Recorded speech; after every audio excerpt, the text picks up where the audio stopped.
more things is if I constantly do what is asked of me at all times, and if I didn't do it, you ask me, I didn't do it, then you're gonna say, go clean your room. You go clean your room, that is clean, and come back. Now you trust the word. You're probably less likely to go and check. As long as it's been a consistently done thing. I think that's the application of the following, right? Because I notice people are more likely to follow people that are closest to them. 12-year-olds don't follow 22-year-olds. They follow other 12-year-olds. For some reason, kids have conversations and be like, she's 12. She don't know about having no husband. Why are you talking to another 12-year-old about having a husband? Like, I don't understand. Like, I'm a husband. I know what I go through. That's true. You know what I'm saying? Like, what does she know about space exploration? I don't even know about space exploration. Like, why are you listening to, like, what? It's interesting, but you're right. Your consistency and your level of that, especially when, like you said, when it comes to the tipping point, people are learning all the time, and there's so much that they're going to tolerate. And this is what I call in the Army. I call it silent beef. You've used that term with me before. Silent beef, where someone will sit back and because they don't like you, they tip, and they never tell you they tip. They stop performing. And I remember when I was this was like a Marine Corps story. I spent 20 more of my life in the military than out of it at this point. Deal with it. So, my platoon sergeant, Sergeant McElroy, he's a retired master sergeant now. Lives in Albany, Georgia. I just talked to him last week. I emailed him. And he was like, you have to understand why it's important to think. And I was like, I don't understand. And he was like, if I give you an order and you followed my order to the letter, nothing would ever get done. I have to be able to trust you to process it and think without me having to sit down and dictate every single thing to you. Otherwise, I can't trust you. And I was like, okay, so I like explained it to him. And he's like, if I tell you and I give you this piece of paper and I tell you, hey, take this to the first sergeant's office, and you go over to the first sergeant's office and ball it up and throw it in the trash, did you do what I said? No. And I was like, well, yeah, I took it to the first sergeant's office. And he was like, exactly. But if you can't trust me, if you don't like me and I'm treating you badly, and I tell you to take it to the first sergeant's office, you can just take it over and throw it in the trash. But if you do respect me and like me and think I'm a good person, and I ask you to take this to the first sergeant's office, you're going to walk over there and you're going to be like, hey, I was told to bring this to the first sergeant's office. Who does it go to? And then somebody will come up and they'll assist you and help him find out where it goes to. Because I may want it to go to the first sergeant, I may need to go to the clerk, or whatever the case may be. And I was like, damn, it's like, that's the difference between being a good leader and a bad one. It's not about the subordinate, really. The subordinate will do what they're appreciated for doing, what's expected of them. So as a corporal in the Marine Corps, the platoon sergeant, which was Sergeant Mack at the time, he would come out and he would say, corporals, are we going to end the day? He would ask us because we work directly with the troops. So we're like, no, we ain't going home yet. And he'd say, okay. And he'd turn back around and he'd walk on the inside because he trusted us the same way we trusted him. So we were just trying to get the soldiers, not the soldiers, the Marines to be like, hey, this is what it is. And it's like, hey, y'all didn't make that guy earn his paycheck today. We gave him tasks. He didn't complete those tasks. Nobody's going home until it's done. So if your wife is upset, if this, that, and the other, blame him. And we made sure to hold everybody publicly accountable in that way. A lot of people think that's bad. It depends on how you do it. We held people publicly accountable because the reality is we did end up going to war. You know what I'm saying? And we needed to be able to trust those people. Those people knew we needed to be able to trust. They need to be able to trust us. And all of these things had to work cyclically and continuously all the time, because if they didn't and somebody reached their tipping point and we didn't hold them accountable to it, tell us why you got a problem. That's funny. Tell us what's going on so that we can fix it. We're going to hold you accountable. Now, if somebody's doing something wrong, tell us so that we can all fix it. And that way that trust can work fully back and forth. And I think that's like the perfect look at the tipping point of you hit that tipping point. It's a matter of whether you're going to say it or not. But every time you cross that line, you're pushing someone either good or bad into your field of view. And you can tell based on the parameters of your company. All right. So now looking at how to rally those that we believe. About to put the 2 minutes on? Yeah. We be going. Jesus. Yeah. So start with why and know how. I think this is very very, very, very, very important. I think this implies studying. I think this implies due diligence. I think this implies an earnest desire to be inside of the truth, which is why you're actually doing something. And I think this goes back to when we were talking about what's that relationship called? The broken relationship, the toxic relationship, where you're getting people to do things and they don't know why, and you're kind of just being manipulative. Mm-hmm. I remember we had a saying, do what I tell you to do when we're in a rush, because it needs to be done, and you can ask me why later. And there's just certain times where you need, hey, I need you to go dig I need you to go dig a hole. Well, why am I digging a hole? I don't have time to explain it right now. I just need you to go with it. I think that's a lot of like conflicts in relationships when people are on that same wavelength where, how do I say, it's not about equality. It's about equal input. You sit back and you look at it and say, hey, start with why. I know why we're doing it. I just came out of the meeting. Hey, here's what we're going to do. How are we going to do it? And then you kind of like, you have no example of it. You have no experience, and people kind of just like, they go to the winds on you mentally if you don't know how. Or especially if you don't admit that you don't know how. If you're going to go out of a situation or into a situation and then create a brainstorm and say, hey, I don't know how we're going to do this. I think we all need to get on the same page in order to figure that out and be honest with that. Then I think it would make a difference.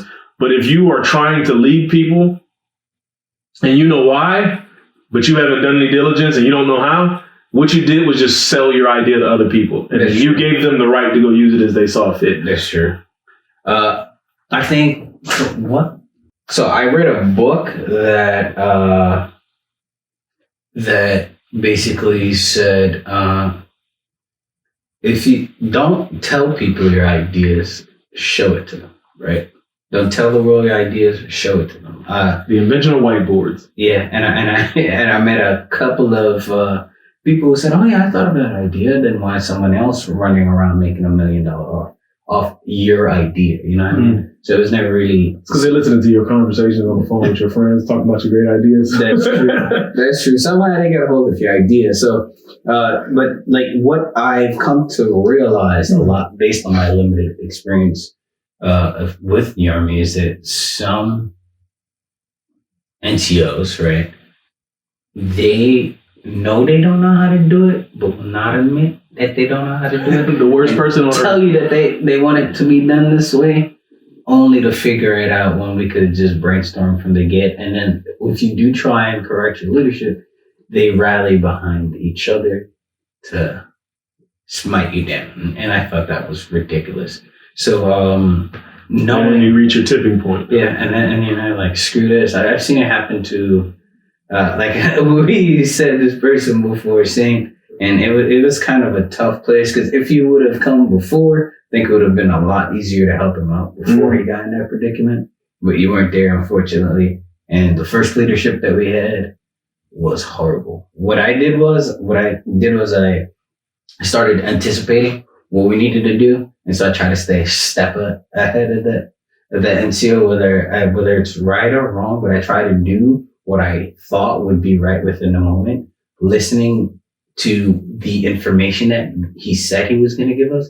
And he didn't tell us why. And even if he did ask why, they'd try to just like smoke us to stop asking why, to stop thinking. And then, interesting, he would say, hey, if the military wanted you to learn how to think, we wouldn't have sent you to boot camp. Then how are we ever going to become an NCO?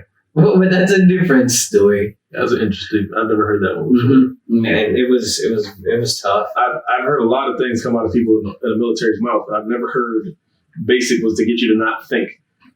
That's an interesting concept. So moving forward, I feel like that was weird. Know why, know how, and then what? I think that we've already touched this very well. You can sit back and I know why and I know how, but then what? And I think I attribute this to when I was in boot camp.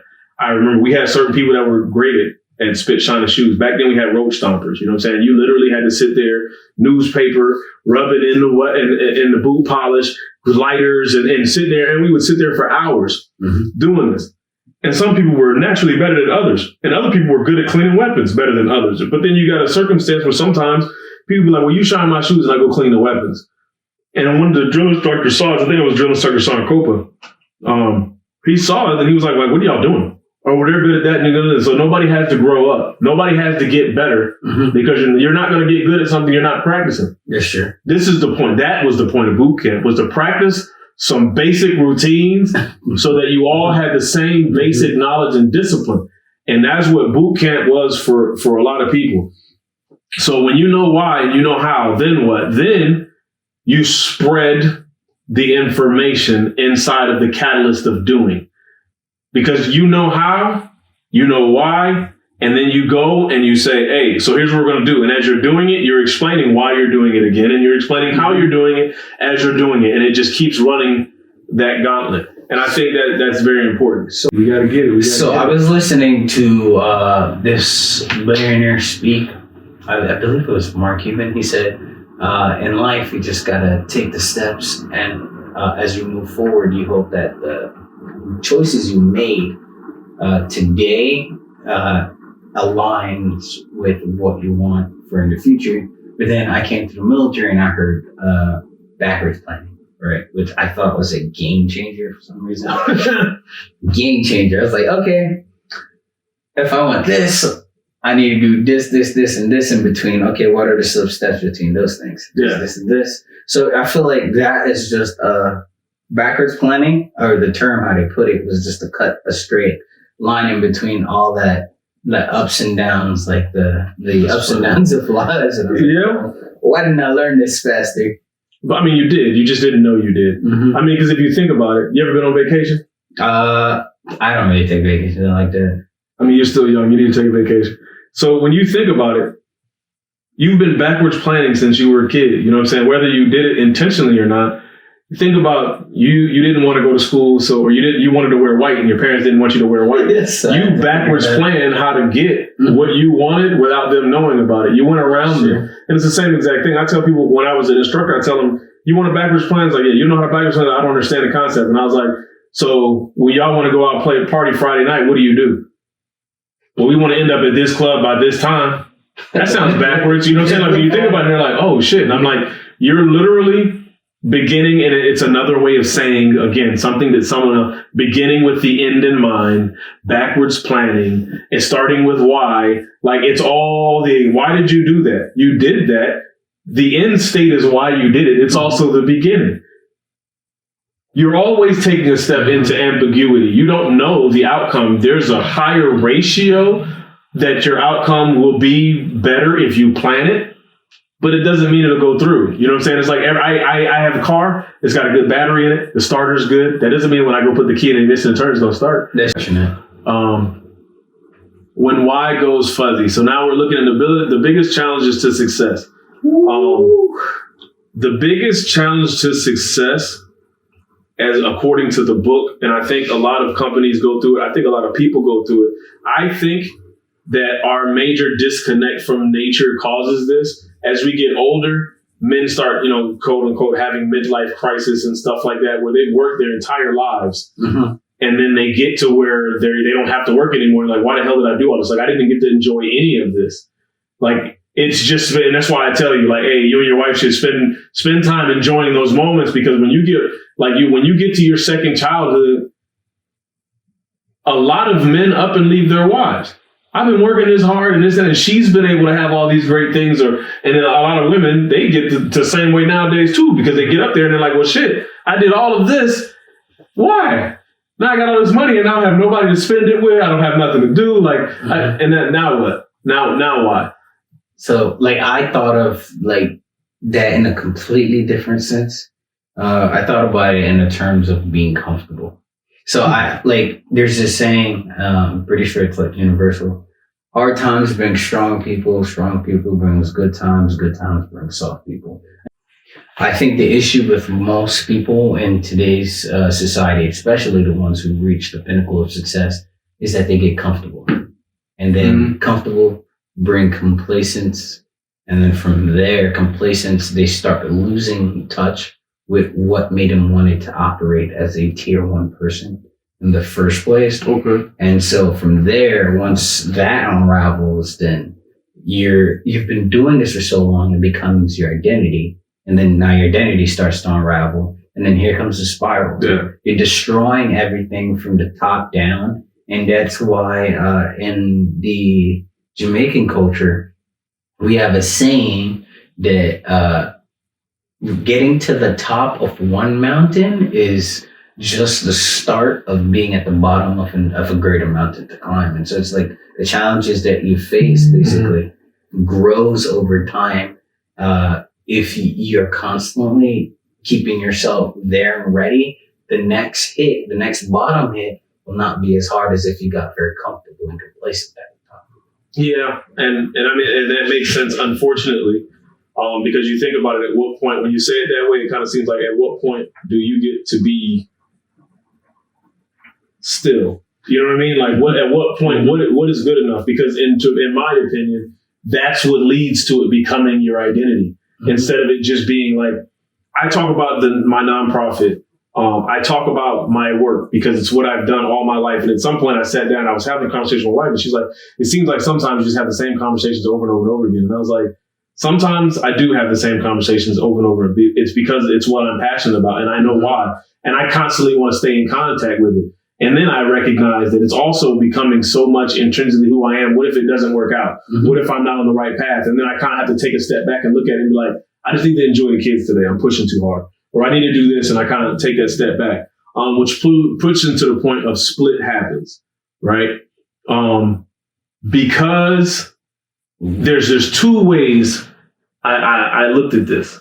One, the split between myself and why I wanted to do something, and then two was understanding that as I grew this, I was also changing, and because I was changing, I had to leave some things and some people behind, and there was no way to avoid it. There had to be a split in order to grow. And I had to understand that sometimes it's not on me to take other people with me. And sometimes it's not on me to even take a part of me with me. You know, if that makes sense. So, like, it's funny because, like, when I think about this whole thing, so it brings me back to a time when Sergeant First Class Trash was in the office. It was I guess it was my first official sergeant other than that sergeant before. Was just not really one of my favorite times. But he taught me something, right? Because I was consistent, right? He trusted me to do my job, right? One day, him and I were having a conversation, and this was before I got married, and he said, it's like, Morgan, so what are you going to do with your life after you leave the Army, right? Because my mindset was, hey, I'm going to get out of the Army to do what I have to do before all this COVID stuff happened. And I was like, yeah, I'm studying this, and this. And he's like, okay. He's like, and he's also studying computer management, right? So he's like, oh yeah, I'm going to get out of the Army, be a GS. My wife is going to become a warrant or an officer, right? And it was like, we were talking, I was like, yeah. I was like, sorry, you spent 20 years in the Army, right? You're about to spend 20 years in the Army, about to retire, and you have reached another level of success. When do you take a break? He's like, success is continuously growing, right? You continually build and build and build on it. And I was thinking to myself, I was like, then isn't success just as bad as being a drug addict? And as being as being a drug addict. And then the sense we got to the conversation, and I was like, so when do you stop? And he said, I stop until my kids leave, right? Because then I have to grow again. At that point, I didn't really understand what he meant. But now I think I'm starting to see, like, hey, he's saying his split is going to happen once all of his kids is out of that. Because then he has to grow into not being a dedicated father all the time. That's true.